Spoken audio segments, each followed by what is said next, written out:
Fala pessoal, então nesse vídeo nós vamos entender basicamente como utilizar a orientação a objetos dentro do Dart e que para na sequência a gente entender como funciona o Flutter por meio da orientação a objetos. Vamos lá então.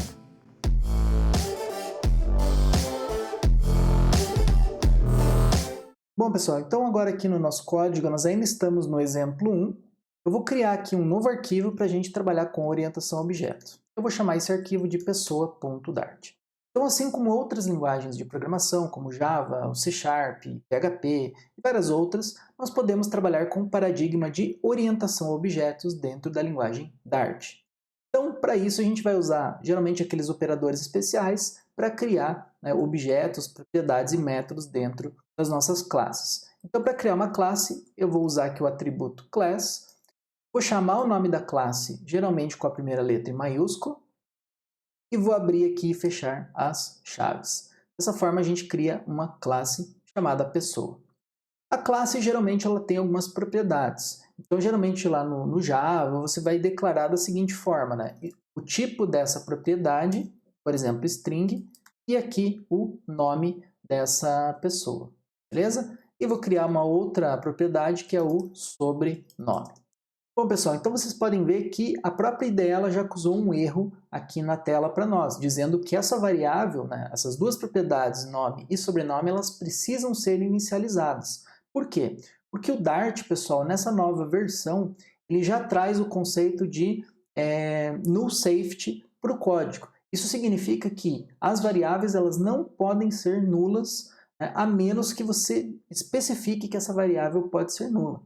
Isso significa que a gente precisa inicializar de alguma forma essas duas propriedades, nome e sobrenome, ou nós precisamos indicar de alguma forma para o Dart que essa variável ela vai ser inicializada em algum momento, justamente para evitar erros do tipo null. O que é um erro do tipo null? É quando você tem uma variável do tipo string, você quer fazer uma operação com essa variável do tipo string, mas você não tem valor nenhum nela, ou seja, um valor nulo.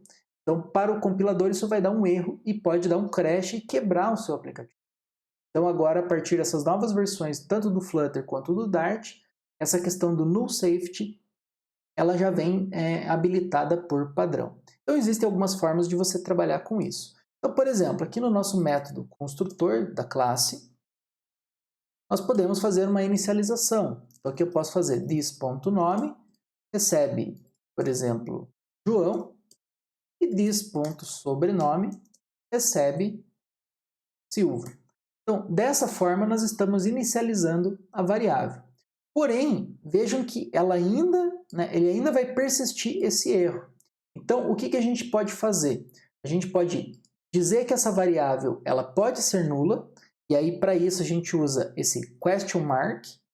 Tá? Então, a gente coloca aqui uma interrogação, né, depois do tipo da variável. Então, veja que o erro já sumiu. Esse question mark significa o quê? Que essa variável ela pode ser nula. Uma outra forma é você utilizar um operador chamado late. Coloca o late na frente do tipo dessa propriedade, para indicar o quê? Que essa variável ela não é nula e que ela vai ser inicializada de uma forma tardia. Ou seja, quando que essa variável vai ser inicializada? Nesse caso, quando a gente criar uma instância, né, um objeto da classe pessoa. Então existem essas duas formas de você trabalhar, né, nesse primeiro momento. Uma outra forma, pessoal, vou voltar aqui, é você trabalhar com o construtor, né, ou as funções com parâmetros nomeados. Então aqui no nosso construtor, a gente pode fazer desta forma. A gente abre chaves aqui dentro do parênteses, e aqui a gente pode colocar this.nome e this.sobrenome. E aí repare que ele vai ter o mesmo erro ainda, olha, porque eu não posso ter o null. Então a gente pode colocar aqui o required e o required na frente desses dois parâmetros. Vejam que sumiu os erros novamente e agora a gente vai ter um construtor que ele vai obrigatoriamente ter que receber o nome e o sobrenome. E aí nesse caso a linguagem Dart ela já vai instanciar para a gente, né, vai fazer a atribuição do nome e do sobrenome. Então lá no nosso main.dart, nós vamos criar então uma nova instância da pessoa. Então a gente vai fazer assim. Pessoa pode ser aqui o João, recebe uma nova pessoa. E aqui, pessoal, você vai ver que ele já vai complementar para você, ó, se você digitar o Enter. Então veja que obrigatoriamente eu preciso especificar um parâmetro chamado nome e um parâmetro chamado sobrenome. E aqui uma dica, pessoal, é sempre vocês colocarem também uma vírgula no último parâmetro, porque vejam que a IDE automaticamente ela quebra o código e deixa ele alinhado em bloco. Tá? Então aqui eu vou especificar, né, o nome João e o sobrenome, por exemplo, Silva. Beleza? Então vejam que ele sumiu o erro. Agora ele só está dizendo aqui que o João ele precisa ser usado. Então aqui a gente pode fazer um print. O nome é... E agora a gente vai fazer uma interpolação. Né? João, ponto, lá, sobrenome. E aí vejam que ele vai funcionar. Então quando você precisa fazer operações dentro de uma string para você fazer a impressão, você pode utilizar aqui as chaves. Então, o símbolo de cifrão, abre chaves, a operação que você está fazendo dentro da string e aqui a saída. Então, vejam que o que está em branco, o Dart ele vai traduzir isso, ele vai interpolar isso, substituindo o valor e atribuindo dentro da string. Então, agora, se a gente for executar, vejo que ele vai mostrar o nome é Silva. Né? No caso, o sobrenome é Silva. Vou executar, o sobrenome é Silva. Então vejam que a gente consegue aqui facilmente criar, né, um objeto, uma instância da classe pessoa.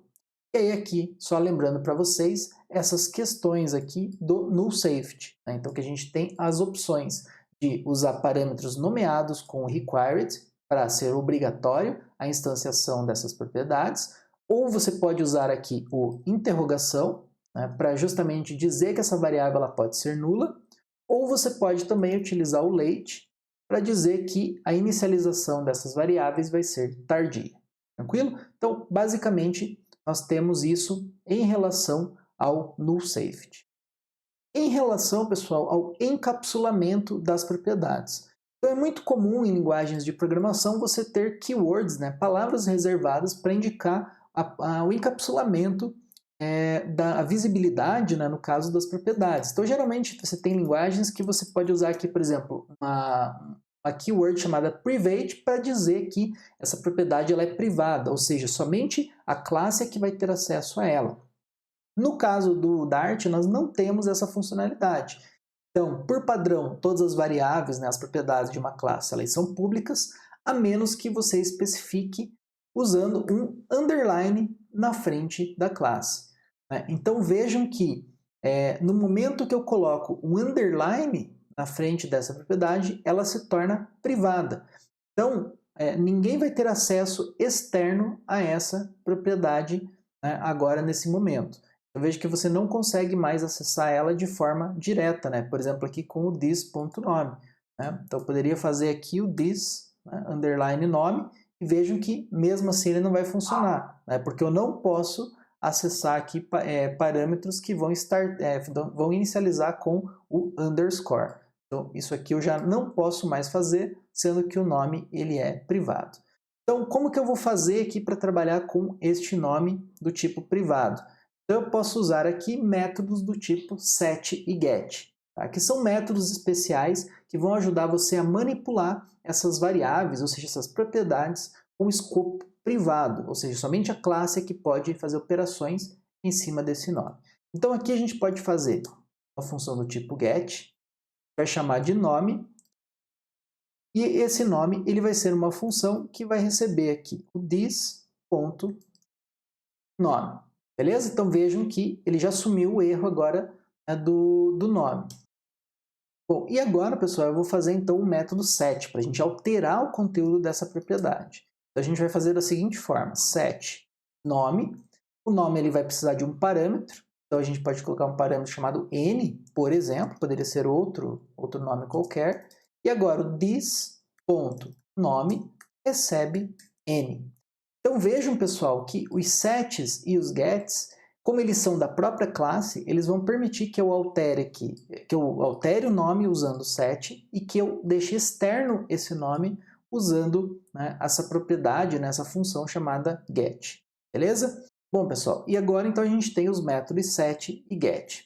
Qual que é o problema disso? Que com os métodos set e get de uma variável privada, nós não podemos mais utilizar aqui os atributos nomeados, né? Então, se a gente colocar aqui, por exemplo, um required nome, ele simplesmente vai continuar dizendo que a variável, né, a propriedade underline nome, ela precisa ser inicializada. Então, o que a gente pode fazer é utilizar então aquele recurso que eu falei para vocês, que é o late, dizer que esse nome ele vai ser inicializado posteriormente. Bom, pessoal, então esses métodos sets e gets, eles podem ser úteis para outras operações também. Por exemplo, você pode utilizar esses métodos para fazer propriedades computadas.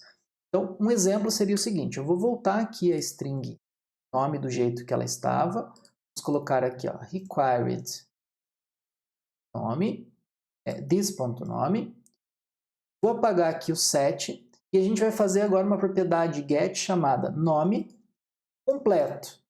E aqui eu vou fazer this.nome mais, né, um espaço mais this.sobrenome. Então essa é também uma forma de você concatenar strings dentro do Dart, que também é bem similar a outras linguagens. Então vejam que agora no main, se a gente vier, né, e colocar aqui, ó, o nome completo é joão.nome completo, e a gente for testar, veja que ele vai mostrar para a gente, olha, o nome completo é João Silva. Então é interessante porque a gente pode criar então propriedades computadas, que seria o nome completo, e na verdade ela é uma soma de outras duas propriedades. Beleza? Então, pessoal, isso também é um básico da orientação a objetos. E agora, na próxima aula, né, no próximo vídeo, eu vou mostrar para vocês como funciona o Flutter usando composição por meio da orientação a objetos. Fica comigo que vai ser um vídeo bem rápido.